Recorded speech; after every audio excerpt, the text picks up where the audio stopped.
वहीं मिल्कीपुर में विधानसभा चुनाव की तारीख का ना ऐलान होने पर अखिलेश यादव ने तंज कसा है। मिल्कीपुर विधानसभा उपचुनाव की तारीख अभी नहीं आई है। इस पर अखिलेश यादव ने सोशल मीडिया साइट एक्स पर ट्वीट किया है, जिसने जंग टाली है समझो उसने जंग हारी है।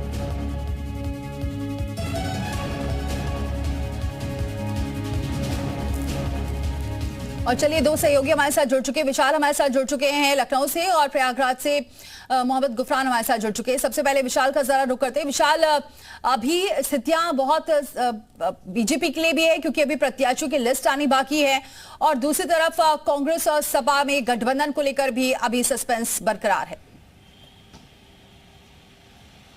देखिए, बिल्कुल सीटों के ऐलान का लेकर जो है अभी सस्पेंस जो है वो बीजेपी में बरकरार है, क्योंकि अगर आप देखिए तो अभी तक निषाद पार्टी और आरएलडी को लेकर जो संशय है वो बना हुआ है कि आरएलडी को एक सीट मीरापुर दी जा रही है या नहीं दी जा रही है। इसके साथ निषाद पार्टी को भी 2 सीटों की जो निषाद पार्टी की मांग है उन मांगों पर क्या कुछ बीजेपी जो है फैसला लेगी। इसके साथ सपा और कांग्रेस के बीच में भी गठबंधन को लेकर अभी स्थितियाँ स्पष्ट नहीं हैं, और ऐसे में ये कहा जा सकता है कि फिलहाल अभी उत्तर प्रदेश में उपचुनाव की घोषणा जरूर कर दी गई है, लेकिन जो कश्मकश की स्थिति है, असमंजस की स्थिति है वो बनी हुई है। हालांकि बीजेपी ने अपने लेवल पर तैयारियां शुरू कर दी थी। पहले ही संवाद और सौगात के माध्यम से बीजेपी लगातार जो है अपनी तैयारियां करी थी। खुद मुख्यमंत्री हर विधानसभा की सीटों पर जाकर दौरे कर चुके हैं, वहां पर जाकर बूथ अध्यक्ष तक जो है उनके साथ बैठक कर चुके हैं। इसके साथ साथ मंत्रियों की ड्यूटी लगाई गई है, और इसके साथ ही साथ अगर हम सपा की बात करें, सपा ने भी प्रत्याशी घोषित कर दिया था 6 सीटों में। हालांकि मिल्कीपुर का भी किया था, लेकिन अब मिल्कीपुर पे चुनाव फिलहाल अभी नहीं हो रहा है, तो ऐसे में 5 प्रत्याशी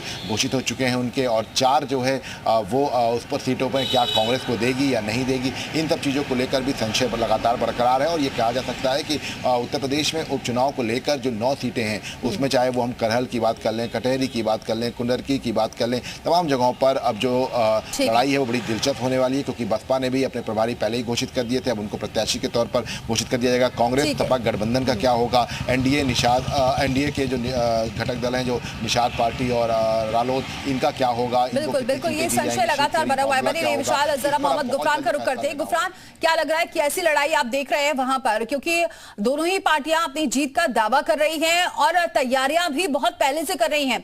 भले ही तारीखों का ऐलान कल हुआ हो, लेकिन तैयारियां चाहे सपा की बात करें या फिर हम बीजेपी की बात करें, दोनों ही पार्टियां जोर शोर से लगी हैं इन सीटों पर जीतने के लिए।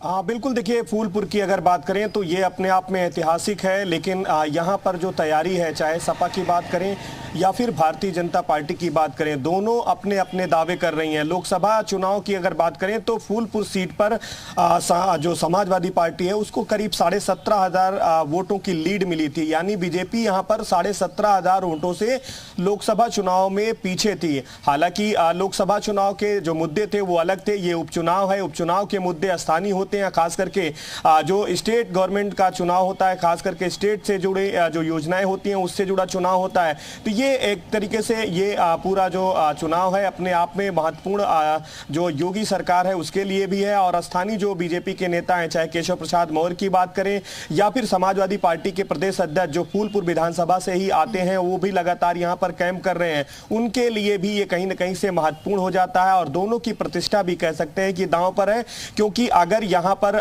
समाजवादी पार्टी को अगर जो लोकसभा चुनाव वाली बढ़त बनाए रखना है तो उसके लिए उम्मीदवार, हालांकि उसके उम्मीदवार का जो विरोध है वो हमने देखा जैसे ही प्रत्याशी की घोषणा हुई तभी शुरू हो गया। अभी बीजेपी ने अपने पत्ते नहीं खोले हैं, मंथन का दौर लगातार जारी है, बैठकों का दौर लगातार जारी है। जो दमदार यानी मजबूत कैंडिडेट होते हैं उसकी तलाश की जा रही है, और यह माना जा रहा है कि अगले कुछ दिनों के भीतर फूलपुर से भारतीय जनता पार्टी अपने उम्मीदवार का घोषणा बनाती है। बीजेपी ये देखने वाली बात होगी, लेकिन टक्कर बेहद जबरदस्त देखी जा रही है। बहुत शुक्रिया आप दोनों का हमारे साथ जुड़ने के लिए।